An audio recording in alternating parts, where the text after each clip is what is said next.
Hey guys, and welcome to your November in-service. I can't believe it's almost Christmas. The snow is flying here in Wisconsin, and I hear that it's also flying where you are as well. I realize as I say Wisconsin, I've been here 2.5 years now, and I'm starting to sound more and more like somebody who's from Wisconsin, getting that longer I, and I'll feel like a local here in about 20 years. Anyway, I hope everything is going well where you are, and I hope that you're ready for the holidays. I have a couple of things to talk with you all about today, and I wanted to start out by saying that today is November 9th, and that's when I'm filming this, obviously. And you may have seen some emails, but essentially we are going into an appeal that is much earlier than any other time that we've ever launched an appeal. So I know that a number of you have reached out to your supervisors, your managers, directly to me to let us know how concerned you are at the low number of donors who are coming through our doors. And you're right. We are having a really tough time reaching donors right now. We're having a tough time connecting with them. People aren't picking up their phones. And so there's a number of things that we're trying to do to increase our donor population. And one way that we do that is by going on appeal. So while that isn't our preferred method, it has proven to be effective in the past, and our inventory is definitely at a level where we need to do that right now. So you will see lots of communications go out around that.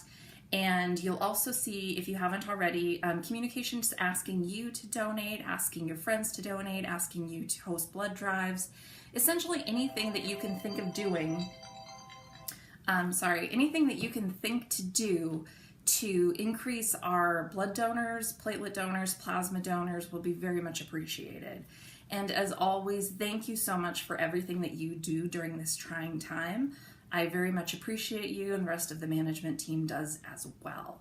So thank you for doing everything that you can in your power to ensure that we maximize every donor who comes through the door, that we are converting donors when possible to platelets and plasma, and anything else that you can think of in order to increase our collections. Please let your supervisor know, let your manager know, email me directly. We are open to any and all ideas right now. Nothing is too crazy. So along those lines, I wanted to talk a little bit about the levers that are in our control when it comes to production. So we only have so much control over the number of donors who walk through our doors. We know that. There's certain things that we can do that I already mentioned, such as donating ourselves, encouraging friends and family to donate, converting whole blood donors to platelets, that sort of stuff. But essentially the things that I'm really hoping that you'll be focusing on over the next couple of months are split rate, as always, and then phlebotomy success rate too. So those are kind of the main things that we have control over as staff in collections that are really important for us to focus on. So we want to ensure that we get those good sticks, that if you're unsure of a vein, ask for help from somebody who may be more experienced or more confident than you are. When I was out in the field, I always said that being a phlebotomist was one of the most humbling jobs I've ever had. And that's because you can hit vein after vein after vein, and one day you can just have a really rough day and not be able to hit the side of a barn. I've been there, I know it. So don't be afraid to ask for help. Platelets are tough, right? I mean, you've got one arms, you've got two arms going on. There is a lot involved in that. We've got our whole blood, our double red cell, our plasma. There's tons of different needles that can be involved in that as well. So please don't be afraid to ask for help. If you would like to do anything else surrounding phlebotomy excellence, if you would like to be a mentor for other staff that might be struggling, please let us know. We're open to ideas. As far as split rate goes, we've had a couple of very good weeks for split rate in C1, so thank you for that. You guys are doing a great job when it comes to programming and doing what you can in order to maximize every donor. So please just continue to do that. I know that Amy Lamica and Brenda Fulmer are going to be out and about meeting with quite a few staff over the next few weeks and teaching you some advanced programming tips and tricks. So please do what you can in order to maximize those donors, and I'm sure that we will be successful going forward. Along those lines too, I wanted to talk about the kit problems that have been happening. So across the system, we have seen a huge number of issues related to our kits. I'm sure that in every one of the sites that view these videos, you've probably experienced some of them, and it's very frustrating. It leads to a decreased split rate, it leads to an increase in QNSs. It's not good, and obviously the donors aren't happy with it either when it happens to them. So I wanted to let you know that we are working on that. We are meeting with Fresenius. We're hoping we've identified what the issue is, but we'll definitely see over the next couple of weeks. And there was a form that was sent out that we're asking you all to complete on a short-term basis that lets us know how many lost products there were with the kit that malfunctioned. So I'm so sorry that you have yet another form to complete, but thank you for taking the time to do so. So when you have a kit that malfunctions, there's a normal process that you follow where you fill out a manual problem form, you call Fresenius to let them know, you fill out a form, you send in the kit, all that good stuff. And then there is one additional form that, again, it's going to be a short-term fix, will be filled out and sent to Amy Lamica so that she can help track for the system how many attempted products these kits are affecting. So hopefully by the time you watch this, we'll have it all figured out. But in case you don't, or in case we don't, I did want you to be aware of kind of why we're asking you to fill out that additional form and to thank you for doing so. I wanted to let all of you know that TeamCare enrollment is November 5th, so it's already started, through November 21st. So every single one of our staff now is part of the Union Coalition, so that's exciting. And that means that all of you are encouraged to enroll in TeamCare right now, and there's going to be tons of communication sent out on that. So those of you who see this after the 21st, hopefully this information has already reached you and you're good to go, but just a reminder to go through and do that. I also wanted to update you on an update to our, update twice, on a change to our PIN process. So you may have seen some emails about this, but I did want to speak to it just to clarify a few things.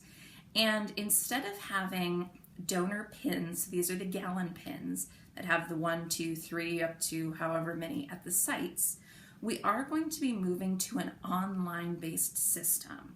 And this is something that caused a little bit of angst when we first heard about it, but then we found out that Whole Blood has actually been doing this for about a year with great success. So they've got a lot of the kinks worked out, and I think it will be a very good transition. So starting this month, in November, the donors are going to receive a pin for every 5 donations that they make. And this is going to be for platelets and for plasma. At that point, and the way that they're going to get these is they're going to get an email that lets them know when they hit a certain milestone, and then they can click on the link, request the pin, and it will be sent to them. So they get it right to their house. It's packaged very nicely. So I do think that they'll like it, and they are specific to whatever they're donating. So there will be platelet pins, plasma pins, all that good stuff.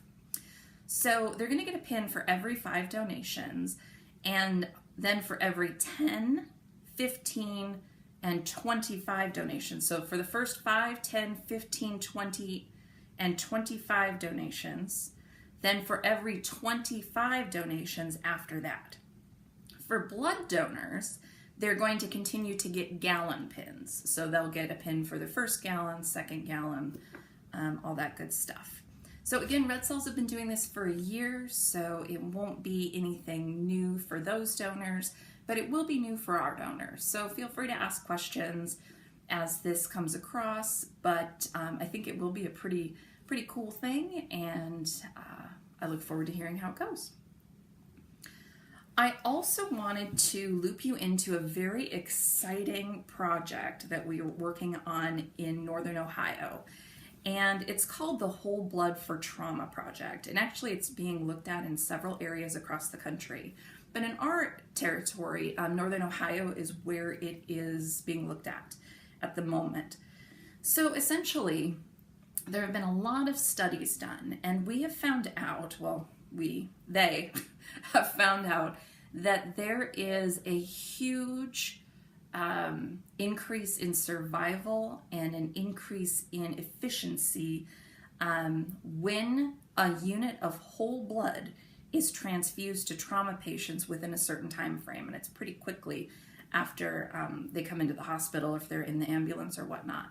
And so the University of Michigan is going to be implementing this, and so we're going to be collecting these around Cleveland. And essentially, it's a bag, a different blood bag. And when we collect the blood in those, the blood is good for 21 days in these particular blood bags. They're sample first bags, so you'll draw the sample kind of like a platelet procedure. You draw the sample first, and then you draw the bag after that. The bags are very expensive, and we target donors that have not taken aspirin and who have tested negative for Trolley.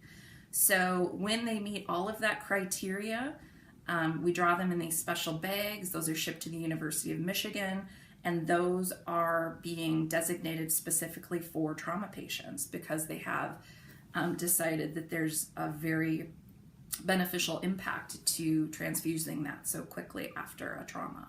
So very exciting. I'm looking forward to hearing more about that. I think after the University of Michigan starts using that, we may see that implement elsewhere, but I just wanted you guys to be aware of that because I thought it was pretty cool. All right, so I do want to go over goal and split rate information, of course, because that's something I always go over. Last month was a really rough one for us. Excuse me.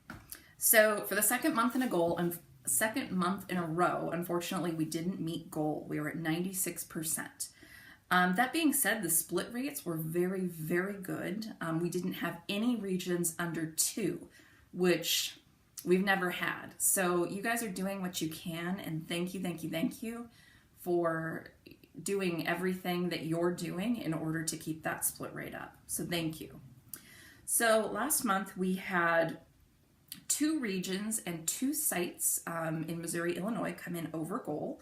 And those 2 regions, are Badger Hawkeye at 101.3% and Heart of America at 114.7%.